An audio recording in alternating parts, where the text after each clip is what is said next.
तो आज मैं आपको एक अनोखी रहस्यमय कहानी सुनाऊंगा। अगर आप चैनल पर नए हैं तो अभी सब्सक्राइब कर ले तथा कहानी पूरा देखें। अंत में एक अनोखा रहस्य छुपा है। धन्यवाद। तो सुनिए। बहुत समय पहले की बात है। महानदी के तट पर एक छोटा सा गांव था जहां करुणा नाम की एक बालिका रहती थी। करुणा जन्म से ही मुंह बधिर, बोल और सू न पाने वाली थी, लेकिन उसकी आंतरिक दृष्टि बहुत प्रखर थी। वह अपनी भावनाओं को मिट्टी के अक्षर बनाकर व्यक्त करती थी। वह नदी के किनारे बैठती और गीली मिट्टी से छोटे छोटे खिलौने नहीं बल्कि विचित्र सी रेखाएं और चिन्ह बनाती थी। गांव के लोग उसे मौन साधिका कहते थे। करुणा प्रतिदिन शिव मंदिर के बाहर बैठती और मिट्टी पर कुछ उकेरती रहती। लोग मंदिर के भीतर जाकर ऊंचे स्वर में मंत्र पढ़ते, शंख बजाते और घंटों पूजा करते, पर करुणा केवल मिट्टी को सहलाती और अपनी उंगलियों से उस पर कुछ लिखती। एक बार उस राज्य में एक बहुत बड़े विद्वान पंडित आए। उन्हें अपनी वाणी और शास्त्रार्थ पर बहुत गर्व था। उन्होंने राजा से कहा कि वे एक ऐसी मौन शिव स्तुति सुनना चाहते हैं जिसे सुनकर स्वयं महादेव प्रसन्न हो जाएं। बड़े बड़े विद्वान आए। उन्होंने इशारों में प्रार्थना की, पर पंडित जी संतुष्ट नहीं हुए। उन्होंने कहा, मौन का अर्थ केवल चुप रहना नहीं बल्कि शब्दहीन होकर भी महादेव को पुकारना है।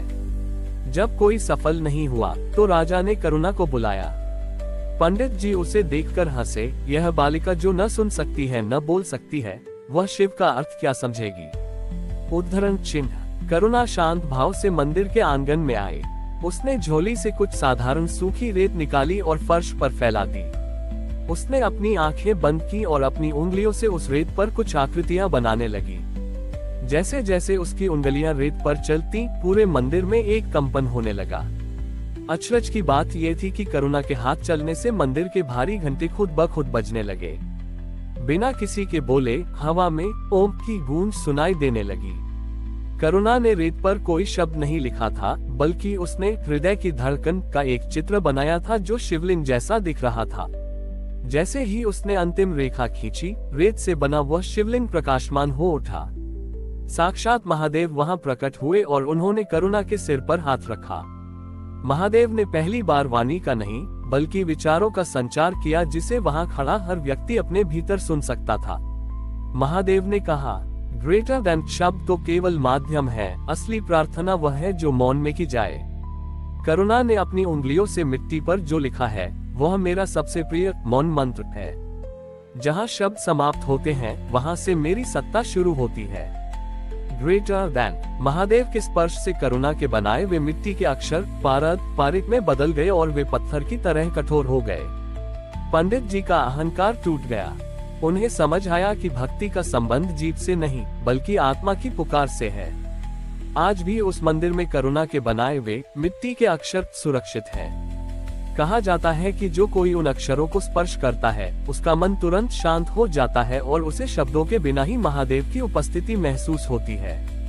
ये कहानी हमें सिखाती है कि सच्ची भक्ति भाषा की मोहताज नहीं होती, वो केवल शुद्ध हृदय की मौन भाषा समझती है।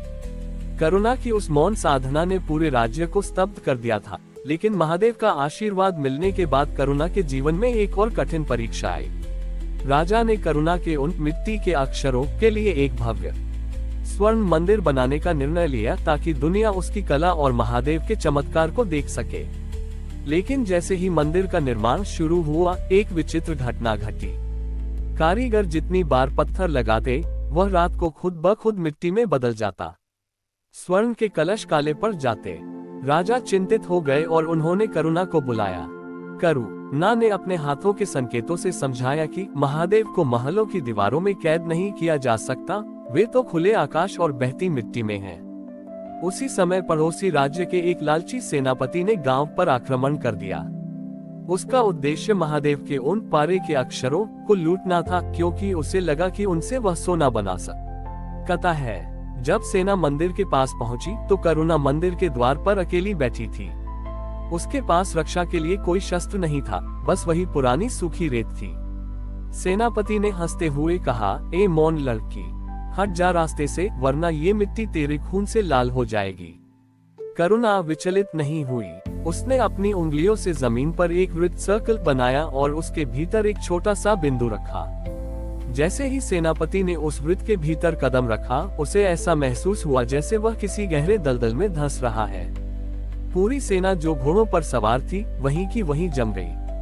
वे न तो आगे बढ़ पा रहे थे और न ही अपनी तलवारें उठा पा रहे थे।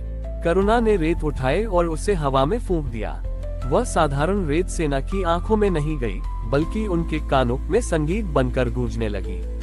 वह संगीत इतना शांतिदायक था कि उन क्रूर सैनिकों के हाथों से तलवारें गिर गईं। उनके भीतर की नफरत और हिंसा उस मौन संगीत में पिघलने लगी। सेनापति, जो विनाश करने आया था, करुणा के चरणों में बैठकर रोने लगा।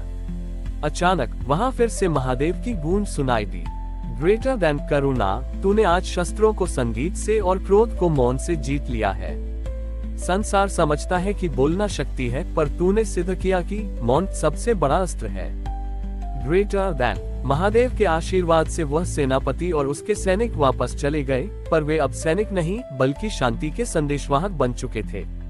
करुणा ने उन पारे के अक्षरों को मंदिर में रखने के बजाय नदी में विसर्जित कर दिया। उसने सिखाया कि सत्य को पकड़कर रखने से वह बोझ बन जाता है, उसे मुक्त कर देने से वह अनंत हो जाता है। करुणा ने अपना शेष जीवन नदी किनारे उसी मिट्टी के साथ बिताया।